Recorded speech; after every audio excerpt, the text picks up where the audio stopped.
యాదాద్రి భువనగిరి జిల్లా భువనగిరిలోని ఓ ప్రైవేటు ఫంక్షన్ హాల్లో బీజేపీ ఎన్నికల సన్నాహక సమావేశం నిర్వహించారు. ఈ కార్యక్రమంలో Bhuvanagiri parliament incharge NVSS Prabhakar, Boora Narasimha Goud, జిల్లా అధ్యక్షులు శ్యామ్ సుందర్ రావు పాల్గొన్నారు. భువనగిరిలో బీజేపీని గెలిపించేందుకు కృషి చేయాలని కార్యకర్తలకు ఎన్వీఎస్ఎస్ ప్రభాకర్ పిలుపునిచ్చారు. పార్టీని ప్రజలకు మరింత చేరువ చేయాలని నిర్ణయం తీసుకున్నామని పేర్కొన్నారు. బూత్ స్థాయిలో కార్యక్రమాలు నిర్వహిస్తామని వెల్లడించారు. రామమందిర నిర్మాణం పూర్తయిందని, బాలరాముడి విగ్రహం ప్రతిష్ట జరగబోతోందని తెలిపారు. ఈ కార్యక్రమం కోసం ప్రజలు ఎదురు చూస్తున్నారని తెలిపారు. ఈ ప్రతి ఇంట్లో రామజ్యోతిని వెలిగించాలంటూ విజ్ఞప్తి చేశారు. ఎన్నో దశాబ్దాలుగా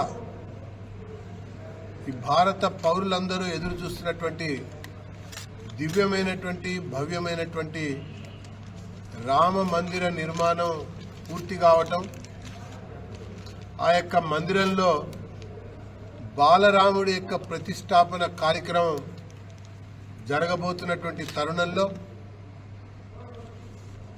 భారతదేశంలో ఉన్నటువంటి ప్రజలందరూ కూడా, రాష్ట్రంలో ఉన్నటువంటి ప్రజలందరూ కూడా ఆ యొక్క తేదీ ఎప్పుడొస్తుంది, ఆ యొక్క ప్రతిష్టాపన కార్యక్రమాన్ని వీక్షించాలని చెప్పని అందరూ కూడా ఎదురు చూస్తున్నటువంటి తరుణంలో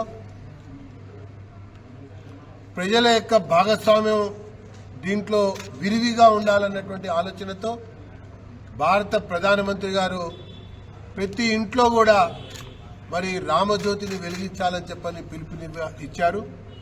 ఆ ప్రకారంగా ప్రతి ఒక్క గృహిణి, ప్రతి ఒక్క గృహంలో కూడా రామజ్యోతిని వెలిగించాలని చెప్పని ఈ సందర్భంగా విజ్ఞప్తి చేస్తా ఉన్నాం. మరి పార్టీలు ఈ యొక్క వ్యవహారాన్ని రాజకీయం చేస్తూ సంతుష్టీకరణ విధానాన్ని అవలంబిస్తూ భారతదేశ ప్రజల యొక్క స్వాభిమానాన్ని, ఆత్మ గౌరవానికి ప్రతీకగా ఉన్నటువంటి అయోధ్య రామ జన్మభూమి స్థలంలో మందిరం పూర్తి కావటం, బాలరాముడి ప్రతిష్టాపన కార్యక్రమంలో కావాల్సినటువంటి సహకారాన్ని అందించకుండా రాజకీయ ప్రకటనలు గుప్పించడాన్ని భారతీయ జనతా పార్టీ చాలా తీవ్రంగా తప్పుపడతా ఉంది. ముఖ్యంగా కాంగ్రెస్ పార్టీ, బీఆర్ఎస్, కమ్యూనిస్టులు కావాలని మొదటి నుంచి కూడా రామ జన్మభూమి అంశం వచ్చినప్పుడల్లా రకరకాలుగా మాట్లాడి సమాజాన్ని తప్పుదోవ పట్టించడానికి ప్రయత్నం చేశారు.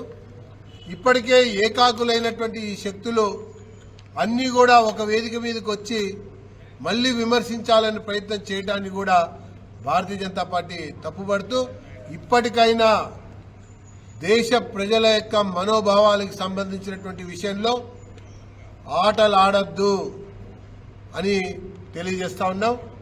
మరి మనోభావాల్ని గౌరవించడం నేర్చుకోండి అని చెప్పని హితవు పలుకుతా ఉన్నాం. కేవలం కొన్ని వర్గాల కొరకే మేము ఉన్నాము అన్నట్టుగా కాంగ్రెస్ పార్టీ, బీఆర్ఎస్, కమ్యూనిస్టులు వ్యవహరించడాన్ని కూడా తీవ్రంగా తప్పుపడుతూ వీళ్ళ యొక్క మాటలకి సమాజంలో విలువ ఇవ్వరు అని చెప్పని భావిస్తూ ప్రధానమంత్రి గారి పిలుపు మేరకు ప్రతి ఒక్క గృహంలో ప్రతి గృహిణి కూడా రామజ్యోతి. ఈ వీడియో మీకు నచ్చినట్టయితే లైక్ చేయండి, 10 మందికి షేర్ చేయండి. అలాగే కామెంట్ల రూపంలో మీ అభిప్రాయాలను మాతో పంచుకోండి. Nationalist hub group of channels ను సబ్స్క్రైబ్ చేసుకుని తెలుగునాట జాతీయవాద జర్నలిజాన్ని ప్రోత్సహించండి. ఈ వీడియో కింద ఉన్న బెల్ ఐకాన్ పై క్లిక్ చేయడం మర్చిపోవద్దు.